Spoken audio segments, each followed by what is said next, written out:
Breaking news చూస్తున్నాము. తెలుగు సినీ పరిశ్రమకు వేల కోట్ల నష్టాన్ని కలిగిస్తున్న ఐబొమ్మ పైరసీ వెబ్సైట్ వ్యవహారం కొత్త మలుపు తీసుకుంది. ఇప్పటి వరకు నిర్మాతలను బెదిరించిన ఈ సైట్ నిర్వాహకులు ఇప్పుడు ఏకంగా హైదరాబాద్ పోలీసులకే సవాల్ విసిరారు. మీరు మాపై ఫోకస్ చేస్తే మేము మీపై ఫోకస్ చేయాల్సి ఉంటుంది అంటూ బహిరంగంగా హెచ్చరిక జారీ చేయడం సంచలనం సృష్టిస్తోంది. ఇటీవల తెలుగు ఫిల్మ్ ఛాంబర్ ఫిర్యాదు మేరకు దర్యాప్తు చేపట్టిన సైబర్ క్రైమ్ పోలీసులు ఒక పైరసీ ముఠాను ఛేదించి 5గురిని అరెస్ట్ చేశారు. సిపి సివి ఆనంద్ మాట్లాడుతూ అంతర్జాతీయ సంస్థల సహకారంతో ఐబొమ్మ వంటి సైట్లను వదిలిపెట్టేది లేదని గట్టి హెచ్చరికలు జారీ చేశారు. 2024లోనే పైరసీ కారణంగా సినీ పరిశ్రమకు సుమారు 3700 కోట్ల నష్టం వాటిల్లిందని సిపి తెలిపారు. ఈ ముఠాలు క్రిప్టో కరెన్సీ ద్వారా కోట్ల ఆదాయం పొందుతున్నట్లు గుర్తించారు. ఈ సవాల్ను పోలీసులు ఎంత సీరియస్ గా తీసుకుంటారో చూడాలి.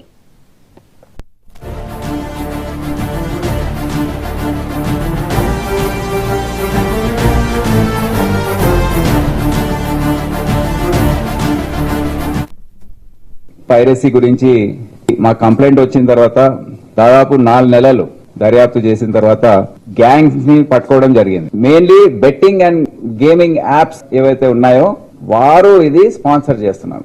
1 Tamil Blasters అనే వెబ్సైట్, 5 మూవీ రూల్స్ మరియు 1 Tamil MV అనే వెబ్సైట్స్ పైన అప్లోడ్ అయ్యి ఉన్నాయి.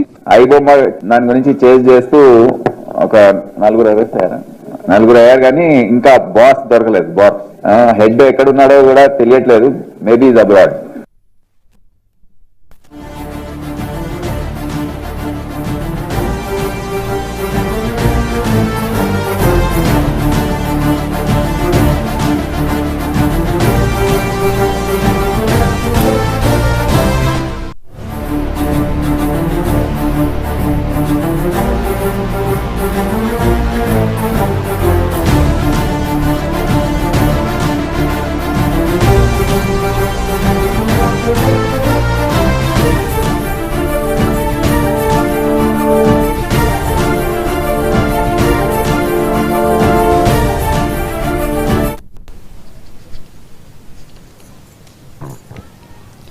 తెలుగు సినీ పరిశ్రమకు వేల కోట్ల నష్టాన్ని కలిగిస్తున్న ఐబొమ్మ పైరసీ వెబ్సైట్ వ్యవహారం కొత్త మలుపు తీసుకుంది. ఇప్పటి వరకు నిర్మాతలను బెదిరించిన ఈ సైట్ నిర్వాహకులు ఇప్పుడు ఏకంగా హైదరాబాద్ పోలీసులకే సవాల్ విసిరారు. మీరు మాపై ఫోకస్ చేస్తే మేము మీపై ఫోకస్ చేయాల్సి ఉంటుంది అంటూ బహిరంగంగా హెచ్చరిక జారీ చేయడం సంచలనం సృష్టిస్తోంది. ఇక ఇదే అంశంపైన మరింత సమాచారం మా ఫిల్మ్ కరెస్పాండెంట్ సంజయ్ అందిస్తారు. సంజయ్, చెప్పండి. ఇక్కడ తెలుగు సినీ పరిశ్రమకు ఈ రోజు భారీ నష్టాన్ని కలిగిస్తున్నటువంటి ఐబొమ్మ ఏదైతే ఉందో ఆ పైరసీ వెబ్సైట్ వ్యవహారం ఇప్పుడు కొత్త మలుపు అయితే తిరిగింది. ఎందుకంటే ఒకప్పుడు నిర్మాతలకే కాకుండా ఇప్పుడు నేరుగా హైదరాబాద్ పోలీసులకు కూడా సవాలు విసరడం ఒక సంచలనంగా మారిందని చెప్పాలి. ఎందుకంటే మాపై కనుక ఫోకస్ చేస్తే డెఫినెట్లీ మీ పైన ఫోకస్ చేస్తాం అని బహిరంగంగా హెచ్చరికలు జారీ చేశారు.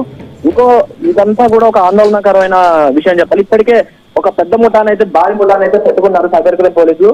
మరి ఇంకా 2 కోట్లు ఖర్చు చేసి మరి పట్టుకుంటాం అని చెప్పి మొన్న సిపి ఆయన ఆనంద్ గారు చెప్పడం అయితే జరిగింది. సో ఇప్పుడు ఈ అంతర్జాతీయ సంస్థలు ఏదైతే ఉన్నాయో వాటి సహకారంతో ఈ పైరసీ సైట్లు అయితే వీటన్నిటిని నిర్మూలిస్తామని చెప్పి సిపి ఆనంద్ స్పష్టం చేశారు.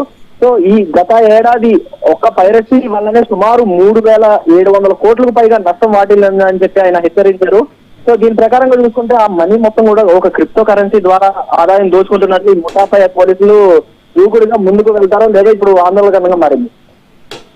ఓకే, అయితే పోలీసులకే ఇలా సవాల్ విసిరారు అంటే వాళ్ళు ఎంత కాన్ఫిడెంట్ గా ఉన్నారు అనుకోవాలి. దీనిపైన పోలీసులు ఎంత సీరియస్ గా తీసుకుంటున్నారు అనుకోవచ్చు అంటారు.